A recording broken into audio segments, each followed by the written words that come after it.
Aujourd'hui heureuse et en couple avec François Hollande, la comédienne Julie Gaillet est revenue sur sa vie avec son ex-mari Santiago Amigorena dont elle a eu 2 fils. Si elle est connue comme la compagne, et désormais femme, de l'ancien président de la République François Hollande, il n'a pas toujours été ainsi pour Julie Gaillet. Celle qui a été la cible d'injures au début de sa relation, puisqu'on lui reprochait l'infidélité dont s'était rendu fautif l'ancien président vis-à-vis de Valérie Trierweiler, a pendant quelques années été mariée au réalisateur argentin Santiago Amigorena avec qui elle a eu 2 garçons, Tadeo et Ezequiel.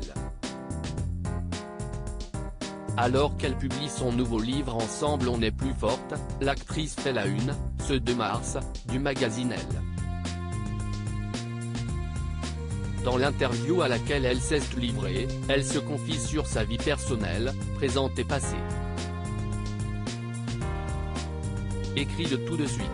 Alors qu'elle évoquait ses expériences passées, Julie Gaillet a été amenée à parler de sa rencontre et de sa première vie avec son ex-conjoint. Si elle a d'abord révélé sur ce qui l'avait poussé à se marier, porter le même nom que ses enfants, elle est aussi revenue sur la façon dont elle avait encouragé le réalisateur à mener sa vie professionnelle comme il l'entendait. Il écrivait des scénarios avec Cédric Klapisch. J'ai eu très vite mes enfants, à 25 ans. J'ai toujours pensé qu'on pouvait tout faire en même temps, les amours, les enfants, le boulot, les amis. Santiago me disait, un jour, j'arrêterai tout pour écrire un livre. Je lui répondais, écris-le tout de suite. Il s'est mis à se réveiller à 6 h du matin, en même temps que notre bébé.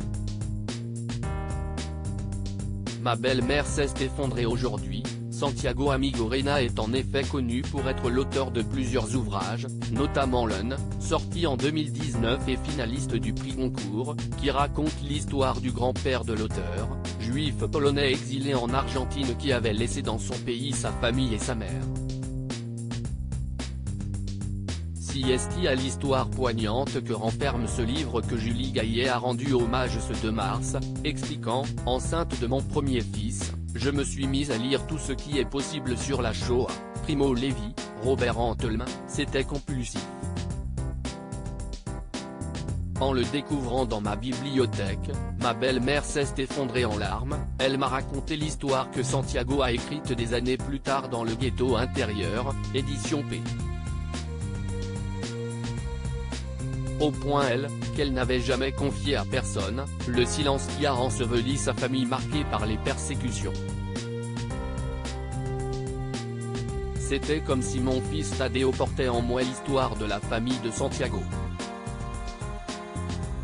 À lire aussi Julie Gaillet Salpé, l'actrice révèle avoir retrouvé de nombreux tags près de chez ses parents au début de sa relation avec François Hollande.